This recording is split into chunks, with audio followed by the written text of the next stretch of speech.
আসসালামু আলাইকুম এভরিওয়ান। অভিমানী মন গল্পে 7 নম্বর পার্ট। আর তোমরা যারা প্রমোশন করাতে চাও, হোক সেটা website, apps, page, brand, products বা অন্য কিছু, তাহলে আমাদের ডিসক্রিপশন বক্স এবং কমেন্ট বক্সে দেওয়া নাম্বারে যোগাযোগ করতে পারেন। আমি আপনাদের প্রচারকে সর্বোচ্চ গুরুত্ব দিয়ে কাজ করব। তোমাদের দয়া এবং ভালোবাসায় আমাদের ফ্যামিলি প্রায় 50কে ছুঁতে চলেছে। এভাবে পাশে থেকো যেন প্রতিদিন নতুন কন্টেন্ট নিয়ে আসতে পারি। আর 50কে উপলক্ষে তোমাদের জন্য কিউএনএ ভিডিও আনতে চলেছি। তো যাও তাড়াতাড়ি গিয়ে পোস্টে তোমাদের মতামতগুলো জানাও, তোমরা কি কি জানতে চাও। তো চলো বেশি কথা না কইয়া গল্প শুরু করা যাক। ঘড়িতে তাকিয়ে দেখি ভোর 5টা বাজে। এখন আর ঘুম আসবে না, যাই ফ্রেশ হয়ে আসি বলে জানালা দিয়ে পাশ দিয়ে যেতেই কারো গলার শব্দ পেলাম। এত ভোরে কে কথা বলছে? রাতে ঘুমাইনি নাকি? কৌতূহলবশত জানালা দিয়ে তাকাতে দেখতে জানালার পাশে গেলাম। জানালা দিয়ে তাকিয়েই দেখি আপু ঘুমাচ্ছে। পাশে আমার আব্বু ও সৎমা বসে আছেন। আব্বুর হাতে একটা কাগজ টাইপের কিছু। আব্বু বলল, আমার যা কিছু আছে তা তো সব আবির ও লাবণ্যরই। আর এই দলিল দিয়ে কি হবে? তোমার আব্বু তো এই দলিলে সবকিছু ওদের দুজনের নামই লিখে দিয়ে গিয়েছেন, আবার তুমিও লিখে দিলে। আমি এগুলো দিয়ে কি করব? বরং আমার সবকিছুই ওদেরকে লিখে দিব। এটা রাখো, তুমি ওরা ঘুম থেকে উঠে আসলে ওদেরকে বুঝিয়ে দিও। সৎমা বলল, আমার আব্বুর বুকে মাথা রেখে একটু কান্না করতেই আব্বু বলল, ভেবো না, ওরা অনেক ভালো। দেখো সবসময় দুজনেই তোমায় মা বলে ডাকবে, ওদের মায়ের আসনে তোমাকে বসাবে। আমি এবার চলে আসছি আর মনে মনে বলছি, জানি না আমার মায়ের আসনে বসাতে পারবো কিনা, তবে আমার সৎমা নিঃসন্দেহে ভালো মানুষ, তা বুঝতে আর বাকি রইল না। এতদিন ওনার প্রতি আমার যে ভুল ধারণা ছিল তা ভুল প্রমাণিত হলো। হয়তো বা আমার নানাই আব্বুকে ফাঁসিয়েছিল ওনার মেয়েকে বিয়ে করার জন্য, কিন্তু আসলেই কি এমন বিষয়টা তা আমার সত্য জানা নেই। হয়তো বা কোনোদিন জানতেও পারবো না, কেননা এই জানার জন্য এমন প্রশ্ন আমি ছেলে হয়ে বাবাকে করতে পারবো না। তবে নানা ও সৎমা আমাকেও আপুকে এই বিশাল সহায় সম্পত্তি সবকিছু লিখে দিয়ে গেছেন ভাবতেই আমার কেমন যেন অবাক লাগছে। ফ্রেশে আবার রুমে গিয়ে একটু শুয়ে পড়ে ভাবছি, আমার নানা সবকিছু আমাদেরকে লিখে দিয়েছেন কেন? তাহলে কি উনার আর কোনো ছেলে মেয়ে নেই? উনি আর শুধু উনার একটা মেয়েই? একটু পর আপু এসে আমায় ডেকে বলল, ভাই আব্বু ডাকছে তোকে। আমি বললাম, আপু তোর এই অবস্থা, একটু চলাফেরা কম কর, বলেই আব্বুর রুমে চলে গেলাম। আমার সাথে আপুও গেল। আব্বু বলল, বসো এখানে। আমি বসে পড়লাম। বসে দেখি আমার সৎমা আমার দিকে তাকিয়ে আছে, চোখের পাতা যেন ফেলছে না। উনার ফেসটা বলছে উনি যেন এই পৃথিবীর সব থেকে মিষ্টি ডাক, মা ডাকটি আমার মুখ থেকে একটিবার শুনতে চাচ্ছেন।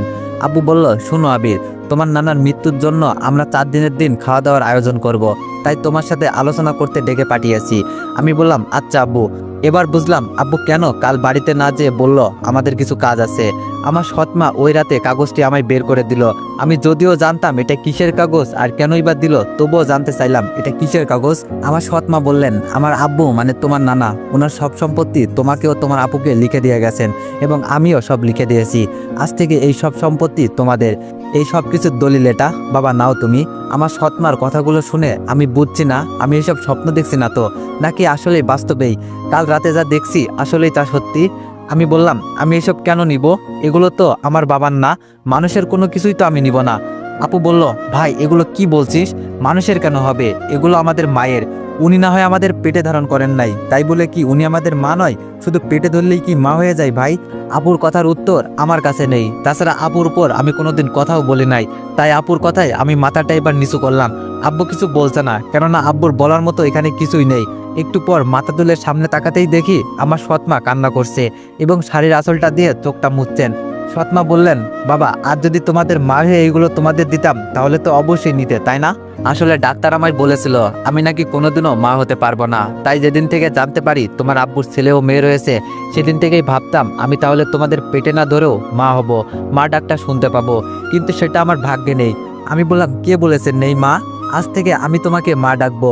বিছানা হতে দলিলটা তুলে নিয়ে বললাম, এটা তোমার কাছেই রাখো। উনি এবার কিছুটা কান্না ভেজা কণ্ঠে সুরে হাসি দিলেন। এবার শুরু হলো নানার মৃত্যুর 4র্থ দিনে আমরা কিভাবে খাওয়া দাওয়ার সব আয়োজন করব, তা নিয়ে আলোচনা ও পরিকল্পনা। সব পরিকল্পনা মাফিকই খাওয়া দাওয়ার আয়োজন শেষ হয়ে গেল। এবার আমাদের বাসায় চলে আসার পালা। আমি আর আব্বু গাড়িতে উঠে বসে আছি। আপু আসছে না। কি ব্যাপার, আপু আসছে না কেন? আপু না আসায় আব্বু আমায় ভিতরে গিয়ে আপুকে নিয়ে আসতে বললেন। আমি গাড়ি থেকে নেমে যেতেই আপু ও মা দেখলাম আসছে। আপু গাড়িতে উঠে বসলো, মা বাইরে গাড়ির জানালার সামনে দাঁড়িয়ে রইল। আব্বু গাড়ি স্টার্ট দিতেই আপু আব্বুকে গাড়ি বন্ধ করতে বললেন। আপু বলল, ভাই একটা কথা বলি। আমি বললাম, আপু বল। আপু বলল, মাকে আমাদের সাথে নিয়ে যাবি? উনি তো এই বাসায় পুরো একা, একা একা কিভাবে থাকবে? আমি আপুকে ইশারায় বললাম, আমায় নয় আব্বুকে বল। আপু যদি আব্বুকে বলে আমি জানি আব্বু না করবে না। এবার আপু আব্বুকে বলল, আব্বু সম্মতি দিলেন। আমি গিয়ে আব্বুর সাথে সামনে বসলাম আর আপু ও মা পিছনে বসলো। আমি ভাবছি জন্মের পর মায়ের আদর পাইনি, কিন্তু আমার ভাগ্য হিসাব লেখা থাকবে সত্যি আমি বিশ্বাস করতে পারছি না। এবার আমি সৎমাকে নিজের মায়ের মতো করে পেয়ে গেলাম। জানি না মায়ের আদর কেমন হয়, উনি আমার সন্তানের আদর দিবেন কিনা তা সময় বলে দিবে। তবে উনি যে নিশ্চিত আমাদেরকে নিজের সন্তান হিসেবে মেনে নিয়েছে তা বোঝা যাচ্ছে। বাসায় চলে আসলাম। আমি আমার রুমে এসে একটু ফ্রেশ হয়ে শুয়ে রয়েছি। ব্যস্ততায় অনু অনেকবার ফোন করেছিল, ধরাই হয়নি, তাই অনুকে ফোন করলাম। একবার, দুইবার, তিনবার ফোন দেওয়ার পর অনু এবার ফোনটা ধরলো। অনু অনেক জোরে চেঁচিয়ে বলল, তুই কে রে কুত্তা? কি ব্যাপার, আমি কি রং নাম্বারে ফোন দিয়েছি নাকি? অনু তো আমায় কোনোদিন কুত্তা বলে না, আবার তুইও বলে না। ফোনটা সামনে নিয়ে দেখি, না এটা তো অনুরই নাম্বার। আবার ফোনটা কানে নিয়ে হ্যালো বলতেই, এই তুই আমার সাথে কথা বলবি না, আর কোনোদিনও ফোন করবি না। এবার বুঝলাম এটা আসলে অনুই, চরম রেগে গিয়েছে, তাই এভাবে বলছে।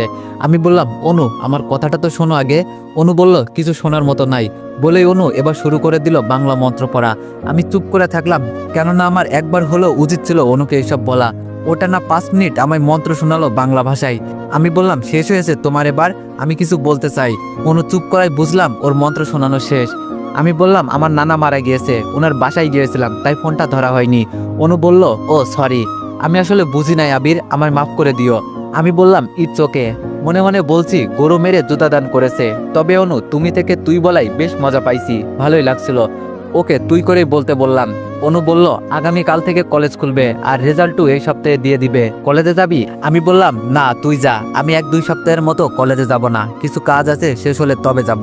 অনুর সাথে অনেকক্ষণ কথা চললো এবং ঘুমিয়ে পড়লাম। এতদিন পর্যন্ত প্রতিদিন সকালে ঘুম ভাঙতো হয় আপুর ডাকে নয় অনুর ফোনে, কিন্তু আজ ঘুম ভাঙলো আমার সৎ মায়ের ডাকে। সৎমা বললেন, ওঠো, অনেক বেলা হয়েছে, এই নাও কফি, আর কিছু মনে করো না কফিটা ভালো না হলে। আমি উঠে কফির মগটি হাতে নিলাম। উনি আমার বিছানা সহ পুরো ঘরটা গুছাতে লাগলেন। কফির মগে চুমুক দিতেই আজ ছাদটা অন্যরকম লাগছে। প্রতিদিন আপু না হয় আব্বু কফি বানায়, আজ মনে হয় মা বানিয়েছে। তবে কফির স্বাদটা নিয়ে বুঝলাম আব্বু কেন এত সুন্দর রান্না পারেন। আমি বললাম, মা থাক না, এগুলো আমি গুছিয়ে নিব, আপনি যান। সৎমা বললেন, একটা কথা বলবো বাবা। মা বললেন, একটা কথা বলবো বাবা। আমাকে আপনি করে নয়, হয় তুমি করে, না হলে তুই করে বইল। আমি বললাম, আচ্ছা তুমি করে বলবো, কিন্তু কিন্তু কি বলো? আমাকেও যে একটু আগে তুমি করে বলা হলো, তা বলা যাবে না, তুই করে বলতে হবে। মা বলল, আচ্ছা আচ্ছা ঠিক আছে, তাই বলবো। কিছুক্ষণ কথা হওয়ার পর উনি বাইরে গেল। আসলে মায়ের আদরটা কি জিনিস তা আমি আজ একটু বুঝলাম। সত্যি নিজের মায়ের আদর না পেয়ে এমন একজন সৎ মায়ের কাছে এমন মায়ের আদর পাবো তা কোনোদিন ভাবিও নাই। আমি উঠে ফ্রেশ হয়ে সকালের নাস্তা খেতে টেবিলে গেলাম। মা সব পরিবেশন করছে। চেয়ারে বসে সামনে তাকাতেই দেখি আপু একটা চিৎকার করলো। মা ও আমি দৌড়ে আপুর কাছে যেতে মা বলল, তাড়াতাড়ি গাড়ি বের করো, লাবণ্যকে হাসপাতালে নিতে হবে, ও মা হতে চলেছে। আব্বু চেঁচামেচি শুনে দৌড়ে আসলেন এবং গাড়ি বার করলেন। আপুকে নিয়ে হাসপাতালে চলে গেলাম। ডাক্তার আপুকে অপারেশনের জন্য ভিতরে নিয়ে গেল। আমি, আব্বু আর মা বাইরে বসে রইলাম। কিছুক্ষণ পর ডাক্তার বের হয়ে বললেন, অপারেশন সাকসেসফুল, মা ও ছেলে দুজনেই ভালো আছে। ভিতরে গিয়ে সবার আগে আমি ভাগ্নেকে কোলে তুলে নিলাম। মাম্মা দেখি পুরোই রাজকুমার আর পুরোই মাসুদ ভাইয়ের কফি। হাই ভাগ্নে, হাই ভাগ্নে বলাই আমার শরীরের সব কাপড় নষ্ট করে দিল, আমার শার্টে দিল প্রসাব করে। মা এসে ভাগ্নেকে নিয়ে বলল, তুই যা, জামাটা একটু ধুয়ে আয়। জামাটা একটু ধুয়ে ফেলার জন্য ওয়াশরুমে যেতে অনু ফোন করলো। এক হাতে জামাটি ধুচ্ছি আর অন্য হাতে কল রিসিভ করে অনুকে হ্যালো বললাম। অনু বলল, আবির তুমি কোথায় আছো? আমি এখনই তোমার সাথে দেখা করতে চাই। আমি বললাম, এভাবে কেন বলছো, কি হয়েছে অনু? অনু বলল, আব্বু মিতুর ভাই মাসুদ ভাইয়ের সাথে আমার বিয়ে ঠিক করে ফেলেছে আবির, আমি এই বিয়ে করতে পারবো না, আমি হয় তোমাকে বিয়ে করব, না হয় মরবো। অনুর কথা শুনে আমি যেন আকাশ থেকে পড়লাম। অনু এটা কি শোনালো আমায়? আমি এই আনন্দের দিনে এটা শুনবো কল্পনাও করি নাই। মাসুদ ভাই অনুকে, মাসুদ ভাইয়া অনুকে বিয়ে করবে, এটা আমি কি শুনলাম? মাসুদ ভাইয়ার ভিতরের রূপটা এমন, সত্যি ভাবা যায় না। সি ওয়াশরুম হতে চলে এসে আব্বু মাকে বললাম, আমার একটু দরকারে বাইরে যাচ্ছি, একটু পর ফিরবো, বলেই চলে আসলাম। আপুর সুখের সংসারে একমাত্র আমার জন্যই আগুন লেগেছে। সংসারটি ভেঙে গেলেও আপু এখনো মাসুদ ভাইয়াকে ডিভোর্স দেয়নি। পথ চেয়ে বসে আছেন মাসুদ ভাইয়ার, উনি কবে যেন এসে ওকে নিয়ে যাবে। আমি জানি আপু মাসুদ ভাইয়াকে কতটা ভালোবাসে।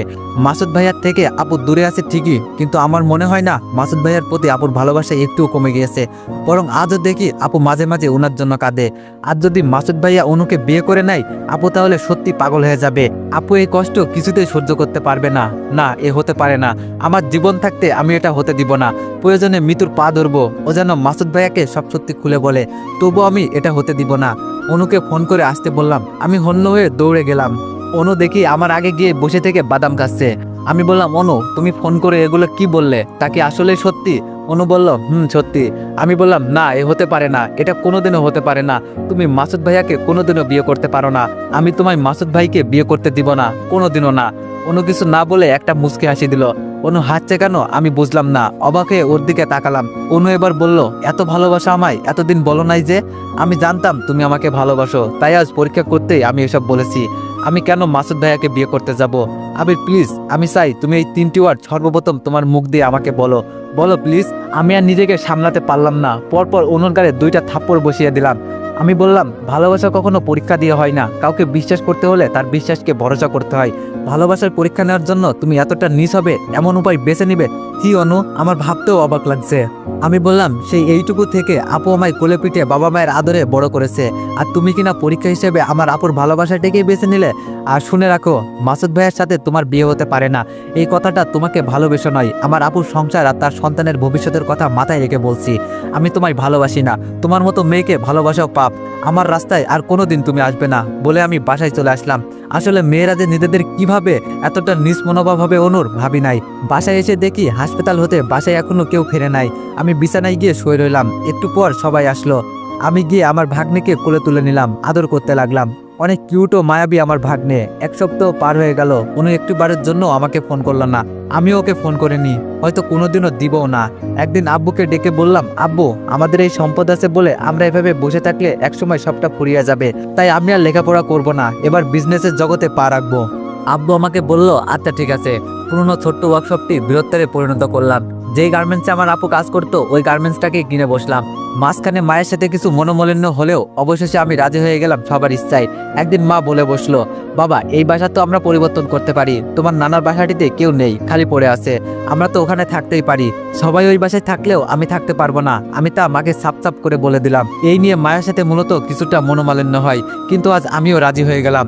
এই ছোট্ট বাহারটি ভাড়াটে করে দিয়ে নানার বাসায় পাড়ি জমালাম। আজ আমার জীবনের সবকিছুই পরিবর্তন হয়ে গিয়েছে। সারাদিন অফিস করে বাসায় এসে ভাগ্নের সাথে আনন্দ দুষ্টুমিতে মেতে উঠতাম। আজ আমার নামটি দেশের নামকরা স্বল্প বয়সী বিজনেসম্যানের মধ্যে যোগ হয়েছে। বাড়ি গাড়ি এমনকি নামের সাথে অফিসের কর্মকর্তারা চৌধুরী যোগ করে ডাকেন। মাসুদ ভাইয়া, মিতু বা অনু কারোর সাথে আমার আর এই 1টি বছরের জন্য কোনোদিনও দেখা হয়নি। আমি দেখা করার চেষ্টাও করিনি। সমাজে যেখানে টাকা পয়সার অভাবে এতিম দরিদ্র ছেলেমেয়েরা পড়াশোনা বন্ধ হয়ে যায়, সেখানে আমি আমার হাতটা বাড়িয়ে দিই, কেননা আমি এই জীবনের এক পর্যায়ে ওদের মতোই এতিম ছিলাম। এরই সুবাদে আমি যেই কলেজে পড়তাম সেই কলেজে প্রধান অতিথি হয়ে এক অনুষ্ঠানে ডাক পেলাম সমাজে হতদরিদ্র ও এতিম মানুষদের সাহায্য করার জন্য। কলেজে একটা ক্লাব খুলব, মূলত তারই জন্য অনুষ্ঠানের আয়োজনটা করা হয়েছে। আমি ওদের ডাকে সাড়া দিলাম এবং যাব বলে জানিয়ে দিলাম। ভাবতেও যেন অবাক লাগছে, মানুষের ভাগ্য কি লেখা আছে তা আসলে বলা অনেক কঠিন।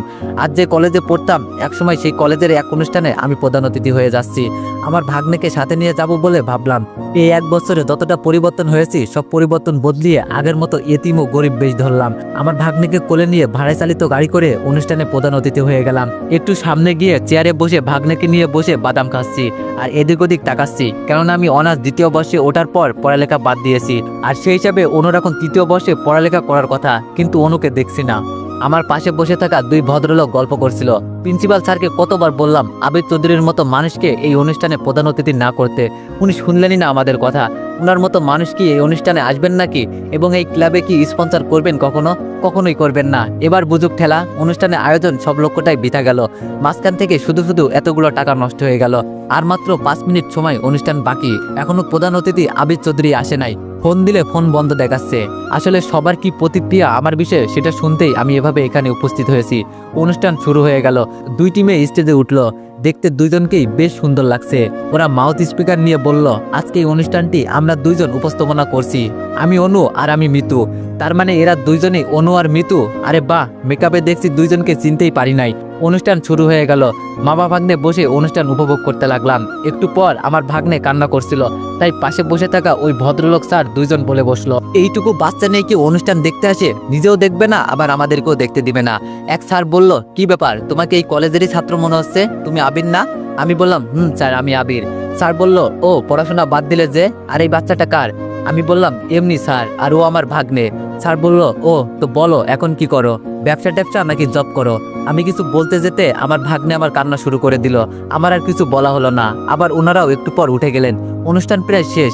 একটা যৌথ নাচটি দিয়ে অনুষ্ঠানটি শেষ হবে এবং নাচবে উপস্থাপক অনু ও মিতু। বেশ ভালোই নাচ করলো দুইজন। নাচ শেষে অনু মাউথ স্পিক নিয়ে বলতে লাগলেন, অন্তত দুঃখের সাথে জানাচ্ছি যে আমাদের অনুষ্ঠানে আসবে পথে থেকেও শেষ অবধি প্রধান অতিথি আসে নাই। আমাদের অনুষ্ঠানের উদ্দেশ্যটাই বৃথা গেল। কোনো উদ্দেশ্যই বৃথা যায়নি বলে জোরে চিৎকার দিয়ে উঠলাম। আমি ভাগ্নেকে কোলে নিয়ে স্টেজের দিকে যেতে লাগলাম। ভাগ্নেকে নিয়ে স্টেজে উঠলাম। আমাকে দেখে অনু চুপ হয়ে গেল। মিতু বলে উঠলো, আরে তুই এখানে কেন? প্রিন্সিপাল স্যার বললেন, কে আপনি? আমি বললাম, আমি আর কেউ নয়, যাকে এই অনুষ্ঠানে প্রধান অতিথি করে ফোন ও চিঠিতে দাওয়াত করেছেন, আমি সেই আবিদ চৌধুরী। এবার মাউথ স্পিকারটা হাতে নিলাম। সামনে খেয়াল করে দেখলাম মিতুর ভাই সহ বেশ কিছু পুলিশ এই অনুষ্ঠানে উপস্থিত হয়েছে। আমি এবার সবার উদ্দেশ্যে কিছু কথা বলতে লাগলাম। আপনারা ভাবছেন আমি এভাবে কেন এসেছি, আর আমার কোলে এটা কে, তাই তো? আসলে আমাকে কে কি ভাবে তাই দেখার জন্য এভাবে এসেছি। আর এই ছেলেটি আপনারা যে কাজ করতে বা যেই উদ্দেশ্য নিয়ে ক্লাব খুলছেন তারই একটা অংশ। ওর বাবার থেকেও নেই। আজ জন্মের 1 বছর, তবু ওর বাবার মুখটি দেখেনি। ও এতিম, আমার ভাগ্নেও। আর মজার বিষয় হলো এই স্টেজেই ওর ফুপু ও স্টেজের সামনেই দাঁড়িয়ে আছেন ওরই জন্মদাতা বাবা। সবাই ভাবছে আমি কোথা থেকে এসে এইসব কি বলছি। সবাই যাতে বিষয়টা মনোযোগ সহ শুনে এবং বিশ্বাস করে, তাই পকেট হতে 1 লাখ টাকার নগদ একটা বান্ডিল ও আরও 1 লাখে চেক সাইন করে প্রিন্সিপাল স্যারের হাতে দিয়ে বললাম, এই ক্লাবের কাজ যত দ্রুত শুরু করে দিন। সবাই অবাক ও হাততালি দিয়ে উঠল। এবার আপনাদের উদ্দেশ্যে আমি কিছু বলতে চাই আপনাদের, যদি আমায় সময় দেন। সবাই বলল, বলেন, আমরা শুনবো। আমি বললাম, আজ এখানে অনেক মেয়ে উপস্থিত আছে, তাদের উদ্দেশ্য করে ও এক নিষ্ঠুর বাবার কাহিনী বলবো আপনাদের। 10 মিনিট শুনবেন কি? সবাই শুনতে চাইলে বলতে লাগলাম। তো সবাই কিউএনএ ভিডিওর জন্য বেশি বেশি কমেন্ট করো। ধন্যবাদ।